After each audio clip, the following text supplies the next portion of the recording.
평생 믿어온 사람의 미소가 어느 날 낯설게 보이던 날, 창문 너머로 겨울 햇살이 부엌 식탁 위를 스쳤다. 식탁엔 오래된 가계부와 낡은 계산기, 그리고 반쯤 식은 커피잔 하나가 놓여 있었다. 박영호 30살. 그는 커피를 들었다가 그대로 내려놓았다. 숫자들이 이상하게 맞지 않았다. 식탁 위 가계부엔 삐뚤빼뚤한 글씨로 생활비 내역이 적혀 있었다. 쌀 32,000, 공과금 12만, 장보기 5만 5천. 그 아래엔 작은 동그라미로 표시된 항목이 있었다. 기타 30만. 그는 그 부분에 연필로 줄을 그었다. 싱크대 옆에는 아내의 핸드백이 열려 있었다. 가죽이 다른 지갑 속 낯선 은행 카드 하나가 눈에 띄었다. 카드 뒷면의 로고는 평소 그가 쓰던 은행이 아니었다. 그는 잠시 그 카드를 바라보다 조용히 손가락으로 쓸어내렸다. 손끝이 미세하게 떨렸다. 거실에는 라디오가 희미하게 흘러나왔다. 오늘의 환율은 하는 단조로운 방송이 그의 생각을 끊었다. 라디오 불빛이 식탁을 스치며 반짝였다. 그는 조심스럽게 카드를 손에 쥐고 주머니에 넣었다. 그 행동이 스스로도 낯설게 느껴졌다. 오래된 컴퓨터 화면이 켜졌다. 느릿한 인터넷 창이 열리고 낯선 은행 이름을 입력했다. 화면 중앙엔 로그인 창, 그리고 비밀번호를 입력하세요라는 문구가 떴다. 그는 잠시 망설였다. 아내의 생일, 아이의 생일, 결혼기념일 아무것도 맞지 않았다. 손끝이 떨렸다. 그는 커서를 멈추고 다시 부엌으로 걸어갔다. 아내의 노트 위에는 짧은 메모가 있었다. 내일 이체, 오전 9시. 그 글씨는 평소보다 급하게 눌러 쓴 듯했다. 거실 한쪽에 걸린 가족 사진이 눈에 들어왔다. 아내는 웃고 있었다. 그 미소를 보며 그는 마음속에서 무언가가 미세하게 흔들렸다. 한평생 믿었던 얼굴이었는데 오늘은 그 미소가 조금 낯설었다. 밤이 내려앉은 후 그는 창문을 닫았다. 주방의 불빛이 아내의 실루엣을 벽에 드리웠다. 그는 조용히 말했다. 설마 아닐 거야. 그러나 마음 한쪽에서는 이미 어딘가가 갈라지고 있었다. 그날 밤 그는 잠들지 못했다. 시계 초침이 돌아가는 소리가 유난히 크게 들렸다. 천장 위로 어둠이 번지고 그 어둠 속에 아내의 얼굴이 겹쳐졌다. 그는 눈을 감았다가 떴다. 모든 게 사소한 착각이었으면 좋겠다고 생각했다. 그러나 이미 무언가가 시작되고 있었다. 아침 햇살이 거실 장판 위로 길게 번졌다. 박영호는 슬리퍼를 질질 끌며 부엌으로 갔다. 아내는 식탁 위에 밥상을 차려놓고 있었다. 따뜻한 국 냄새가 났다. 하지만 그 냄새가 오늘은 이상하게 낯설었다. 그는 젓가락을 들었다가 내려놓았다. 숟가락이 그릇에 닿는 소리조차 조심스러웠다. 아내의 눈빛은 평소와 같았지만 말투엔 어딘가 빠른 리듬이 섞여 있었다. 그는 조용히 물컵을 들며 말했다. 오늘은 어디 나가나? 아내는 짧게 웃었다. 시장 좀 다녀올게요. 문이 닫히자 집안엔 정적이 내려앉았다. 그는 아내의 발소리가 사라지기를 기다렸다. 그리고 천천히 부엌으로 돌아와 핸드백을 꺼냈다. 카드가 있던 자리엔 아무것도 없었다. 대신 접혀있는 은행 영수증이 하나 있었다. 영수증에는 송금 완료 300만 원. 수취인 이름은 보이지 않았다. 검은 펜으로 지운 흔적만 남아 있었다. 그는 종이를 빛에 비춰봤다. 희미하게 남은 글씨, 조민택. 그 이름은 처음 보는 이름이었다. 거실의 낡은 벽시계가 똑딱거리며 돌아갔다. 그는 컴퓨터 앞으로 다시 앉았다. 은행 사이트에 접속해 고객센터 번호를 눌렀다. 고객님, 본인 명의가 아니면 조회가 어렵습니다. 차가운 안내음이 반복되었다. 그는 수화기를 내려놓지 못한 채 오래 앉아 있었다. 한때는 함께 세상을 버텨온 아내였다. 서로의 삶을 나눈 동반자였는데 이제는 단순한 의심의 대상이 되어 있었다. 오후 햇살이 거실 커튼 사이로 스며들었다. 그 빛이 가족 사진을 스쳤다. 사진 속에서 두 사람은 웃고 있었다. 그 미소가 더 이상 편안하지 않았다. 밤이 되어 그는 아내가 잠든 뒤 부엌으로 나왔다. 냉장고 불빛이 희미하게 새어나왔다. 싱크대 위에는 통장 한 권이 놓여 있었다. 그 표지는 그가 본 적 없는 은행 로고였다. 그는 조심스레 첫 장을 넘겼다. 이체 조민택 150만 원. 이체 조민택 200만 원. 자동이체 매월 10일. 그의 시선이 점점 느려졌다. 손끝이 미세하게 떨렸다. 책상 위 조명 하나만이 방안을 비추고 있었다. 그는 오래된 계산기를 꺼내 숫자를 더했다. 총액은 2천만 원이 넘었다. 그가 모르는 돈이 그의 집안에서 흘러가고 있었다. 그는 서랍 속 낡은 봉투를 꺼냈다. 퇴직금 일부를 넣어둔 봉투였다. 금액이 그대로 있었다. 그러나 묘한 불안감이 들었다. 내 돈이 아니더라도 우리 돈이잖아. 그 말이 마음속에서 부딪혔다. 다음 날 아침 아내는 평소보다 일찍 나갔다. 그는 따라 나가 문틈으로 지켜봤다. 아내의 손에는 낯선 쇼핑백 하나가 들려 있었다. 그는 천천히 그 뒤를 밟았다. 골목길 끝 작은 은행 지점. 유리문 안으로 아내의 모습이 들어갔다. 그는 가게 옆벽에 기대어 숨을 죽였다. 창문 틈으로 보이는 건 창구 직원과 아내의 대화. 그녀는 웃고 있었다. 그 웃음이 어쩐지 평온했다. 마치 아무 일도 없는 사람처럼. 그는 발걸음을 돌리지 못했다. 그 자리에서 오래 서 있었다. 은행 안의 빛이 서서히 흐려지고 그의 얼굴에 그림자가 내려앉았다. 집으로 돌아왔을 때 부엌은 조용했다. 식탁 위에는 아내가 써둔 쪽지 한 장이 있었다. 시장에 들러 늦을 거야. 냉장고에 반찬 있어. 짧은 글씨였지만 그 안엔 묘한 거리감이 있었다. 그는 쪽지를 접어 주머니에 넣었다. 그 행동이 이상하게 슬펐다. 문득 결혼 초에 함께 쓰던 작은 저금통이 떠올랐다. 그 안에 모은 돈으로 첫 전기밥솥을 샀던 기억. 그때의 웃음은 어디로 갔을까? 밤이 깊어지자 그는 다시 컴퓨터 앞에 앉았다. 창문 밖 가로등 불빛이 모니터에 비쳤다. 손끝이 키보드를 두드렸다. 조민택. 검색 결과에는 아무것도 없었다. 단 한 장의 증명사진, 오래된 기사 하나가 눈에 들어왔다. 전직 교회 재정 담당자, 횡령 혐의로 조사. 그 이름이 같은 이름이었다. 그는 의자에 기대어 숨을 내쉬었다. 머릿속이 복잡하게 얽혔다. 아내의 계좌, 낯선 이름, 반복된 송금. 모든 것이 단순한 우연이 아닐 수도 있었다. 벽시계의 초침이 밤 공기를 가르며 움직였다. 그는 그 소리를 들으며 눈을 감았다. 그리고 속으로 중얼거렸다. 내가 알아야겠다. 끝까지. 이른 새벽 안개가 마당을 덮고 있었다. 창문 유리에 맺힌 물방울이 서서히 흘러내렸다. 박영호는 잠에서 깨어 부엌으로 걸었다.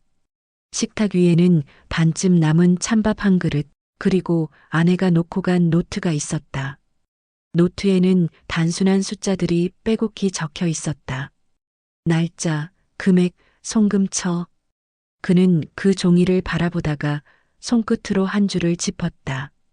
조민택 200만 원 매월 10일. 그 글씨체는 또박또박했지만 묘하게 흔들려 있었다. 그는 노트를 덮었다. 그리고 식탁 끝에 놓인 라디오를 켰다. 느린 음악이 흘러나왔다. 그 음악이 예전엔 따뜻하게 들렸지만 오늘은 멀리서 울려 퍼지는 종소리처럼 공허했다. 점심 무렵 그는 우체국으로 향했다. 건물 벽면은 오래된 페인트 냄새가 났다. 번호표를 뽑고 기다리는 동안 그의 눈에 낯익은 그림자가 스쳤다. 회색 코트를 입은 아내가 창구 쪽으로 다가가고 있었다. 그는 서류 더미에 몸을 숨겼다. 아내는 직원에게 작은 봉투를 건넸다. 직원의 손끝이 움직였고 잠시 후 봉투가 다시 아내에게 돌아왔다.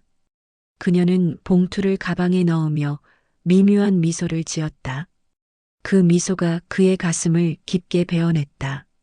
밖으로 나왔을 때 공기가 이상하게 차가웠다. 하늘은 맑았지만 마음은 더 어두웠다. 그는 아내를 따라 몇 미터 뒤에서 걸었다.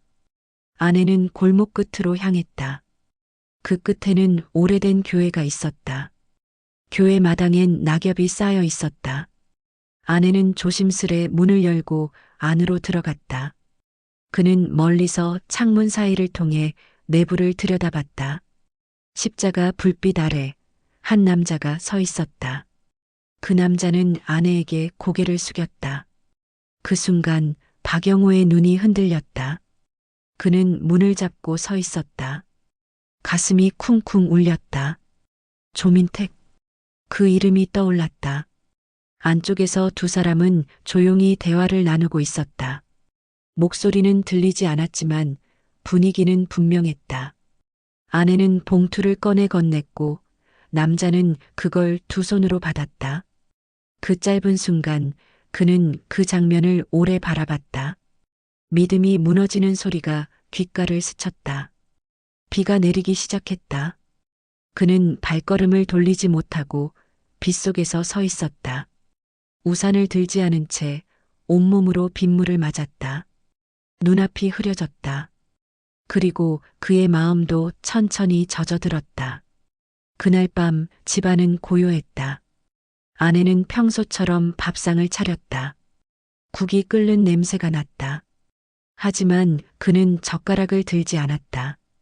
아내의 손목에 묻은 물방울이 빛났다. 그는 그것이 비 때문인지 땀 때문인지 구분할 수 없었다. 요즘 왜 이렇게 말이 없어요? 아내의 물음에 그는 고개를 들지 않았고 대답 대신 수저를 내려놓았다. 식탁 위엔 반찬만 남았다. 공기 속에는 설명할 수 없는 냄새가 떠돌았다. 밤이 깊어지자 그는 서재로 들어갔다. 책상 위에는 아직 열지 않은 서류 봉투가 놓여 있었다. 그 안에는 아내의 통장 사본과 메모, 그리고 사진 한 장이 있었다. 사진 속에는 교회 마당에서 마주선 두 사람의 모습이 담겨 있었다. 그는 천천히 그 사진을 바라봤다. 창문 밖에서 바람이 불었다. 커튼이 흔들리며 조명빛이 그의 얼굴을 스쳤다. 그는 손끝으로 사진을 찢지 않았다. 대신 천천히 봉투 속에 다시 넣었다. 그 찰나의 움직임이 이상하게 조용했다. 며칠 후 그는 교회 근처를 다시 찾았다. 마당 한쪽에서 낯선 여자가 그를 불렀다. 혹시 박영호 씨 맞으세요? 그는 놀라며 고개를 들었다. 여자는 자신을 조민택의 누나라고 소개했다. 그녀의 눈가에는 깊은 주름이 있었다. 오빠는 몇 달 전 세상을 떠났어요. 요즘에도 그 계좌로 누군가 돈을 보내고 있더라고요. 혹시 아세요? 그의 입술이 떨렸다. 무언가가 안쪽에서 터져나왔다. 그녀는 작은 종이 봉투를 내밀었다. 그 안에는 조민택의 사망진단서와 헌금 명세서가 들어 있었다. 수취인 이름, 날짜, 금액이 적혀 있었다. 마지막 항목에는 이렇게 적혀 있었다. 조민택 추모기부 송금자 김선영. 김선영, 아내의 이름이었다. 그는 봉투를 쥔 채 한참을 서 있었다.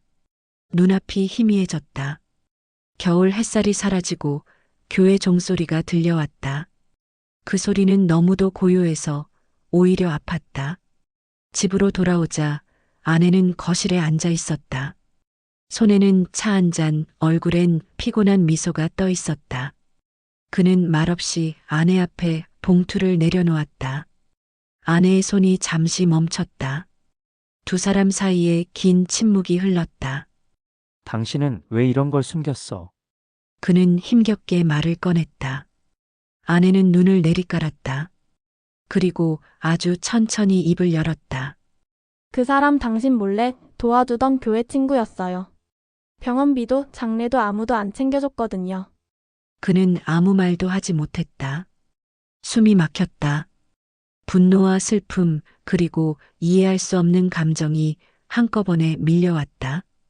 아내의 목소리가 작게 떨렸다. 당신 돈은 아니었어요. 그냥 내가 조금씩 모은 돈이었어요. 그는 천천히 고개를 들었다. 눈앞의 여인은 변하지 않았는데 그녀를 보는 자신의 눈이 바뀌어 있었다. 의심이 진실을 삼켜버린 자리, 그 안에 남은 건 허무였다. 그는 자리에서 일어나 창문을 열었다. 밤 공기가 밀려들었다. 어디선가 겨울 냄새가 섞인 흙냄새가 났다. 그는 손으로 공기를 쓸어내리며 중얼거렸다. 사랑이란 게 이렇게 변할 수도 있구나. 빛이 꺼진 방 안, 남은 건 두 잔의 찻잔과 식지 않은 슬픔뿐이었다. 늦은 밤 창밖엔 봄비가 내리고 있었다. 얇은 커튼 사이로 빗방울이 창문을 두드렸다. 박영호는 불 꺼진 거실에 홀로 앉아 있었다. 탁자 위에는 봉투 하나와 통장 한 권이 나란히 놓여 있었다. 그 통장은 이미 오래전부터 아내의 손때가 묻은 듯 했다. 거실 시계가 새벽 1시를 가리켰다. 아내는 아직 방에서 나오지 않았다. 그는 테이블 위에 놓인 찻잔을 바라보다 천천히 손을 뻗었다. 차는 식어 있었고 향은 거의 사라져 있었다. 잔 아래에는 물자국이 동그랗게 번져 있었다. 그는 통장을 열었다. 마지막 페이지에는 낯익은 글씨로 한 줄이 적혀 있었다. 남편이 모르는 돈은 없다고 믿었는데 이젠 말하지 않아도 될 것 같아. 글씨 끝이 아주 미세하게 흔들려 있었다. 새벽 공기가 서늘했다. 그는 천천히 자리에서 일어나 부엌으로 향했다. 싱크대 위에는 아내가 미리 준비해둔 반찬들이 가지런히 놓여 있었다. 마치 내일도 평범하게 밥을 차릴 것처럼 보였다. 그 평범함이 오늘따라 너무 멀게 느껴졌다. 냉장고 문이 닫히는 소리가 유난히 크게 울렸다. 그는 부엌 조명을 껐다. 어둠 속에서도 아내의 흔적은 또렷했다. 찬장 위에 올려둔 유리그릇, 사진 프레임, 그리고 벽에 걸린 수건 한 장까지 모두가 누군가의 손길로 다듬어진 세월의 흔적이었다. 그는 방문 앞에서 한참을 섰다. 문틈으로 새어나오는 불빛이 희미했다. 아내는 잠들지 않은 듯 조용히 무언가를 쓰고 있었다. 그의 눈에는 그 불빛이 한 생을 함께 살아온 세월의 끝처럼 보였다. 다음 날 아침 식탁 위에는 쪽지 하나가 놓여 있었다. 나 다녀올게. 며칠 있다가 봐요. 짧은 문장이었지만 묘한 결심이 묻어 있었다. 그는 집을 나섰다. 차가운 공기가 폐 깊숙이 스며들었다. 하늘은 잿빛이었고 바람은 천천히 불었다. 그의 손에는 그 통장이 쥐어져 있었다. 은행 앞에 서서 그는 유리문을 바라봤다. 안쪽에서는 사람들이 번호표를 뽑고 있었다. 그 평범한 풍경이 어쩐지 멀게 느껴졌다. 그는 문을 밀고 들어갔다. 창구 직원이 고개를 들었다. 무엇을 도와드릴까요? 그는 잠시 머뭇거리다 통장을 내밀었다. 이 계좌 해지하려고요. 직원의 손끝이 키보드를 두드렸다. 타닥타닥 기계음이 반복되었다. 잔액 이체 계좌는 어떻게 하시겠어요? 그는 잠시 생각하다가 말했다. 그냥 그대로 두세요. 그 사람 이름으로. 직원은 고개를 들었지만 더 묻지 않았다. 통장의 해지 완료 도장이 찍히는 순간 그는 오래 묵은 숨을 내쉬었다. 은행을 나서자 햇빛이 비쳤다. 겨울의 끝에서 피어오르는 봄 기운이었다. 그는 발걸음을 멈추고 하늘을 올려다봤다. 손에는 아무것도 들려있지 않았지만 이상하게도 마음은 가벼웠다. 길 건너편 꽃집 앞에서 한 아주머니가 화분을 닦고 있었다. 붉은 카네이션이 햇살에 반짝였다. 그는 잠시 바라보다 조용히 꽃 한 송이를 샀다. 집으로 돌아오자 거실 공기가 다르게 느껴졌다. 아내의 자리가 비어 있었지만 그 빈자리에 따뜻한 무언가가 남아 있었다. 그는 꽃을 작은 유리병에 꽂았다. 그리고 식탁 위 통장을 천천히 덮었다. 시간이 흘렀다. 아내는 그날 이후로 돌아오지 않았다. 연락 한 통, 편지 한 장도 없었다. 그는 기다리지도 원망하지도 않았다. 다만 매일 저녁 부엌불을 켜고 2개의 밥그릇을 꺼내는 습관만 남았다. 그 습관이 이상하게 위로가 되었다. 마치 아직도 누군가 이 집에 함께 있는 듯한 착각. 그 착각이 외로움보다 따뜻했고 그는 가끔 아내의 노트를 꺼내 읽었다. 거기엔 계산 기록 대신 짧은 일기 몇 줄이 적혀 있었다. 오늘은 국이 짰다. 그래도 당신은 다 먹어줬다. 그게 고마웠다. 글씨는 작았고 문장은 담백했다. 그는 노트를 덮으며 웃었다. 그 웃음엔 슬픔도 분노도 없었다. 그저 살아온 세월이 남긴 잔잔한 인정 같은 것이 있었다. 밤이 깊어지자 그는 창문을 열었다. 바람이 커튼을 흔들었다. 멀리서 교회 종소리가 들렸다. 그는 잠시 눈을 감았다. 그 종소리가 낯설지 않았다. 탁자 위에는 아직도 덮인 통장이 있었다. 그는 그것을 들고 마당으로 나갔다. 흙이 약간 젖어 있었다. 그는 손으로 흙을 파고 통장을 그 안에 묻었다. 흙 위에는 카네이션 한 송이를 꽂았다. 하늘에는 별 하나가 희미하게 떠 있었다. 그는 별을 보며 천천히 숨을 내쉬었고 그 숨이 밤 공기 속으로 섞여 사라졌다. 모든 게 끝났지만 이상하게 마음은 고요했다. 그는 문득 속삭였다. 이제 됐다. 이게 우리 둘의 마지막 통장이니까. 바람이 지나가고 꽃잎이 살짝 흔들렸다. 그 흔들림 속에 그들의 세월이 천천히 잠들어갔다.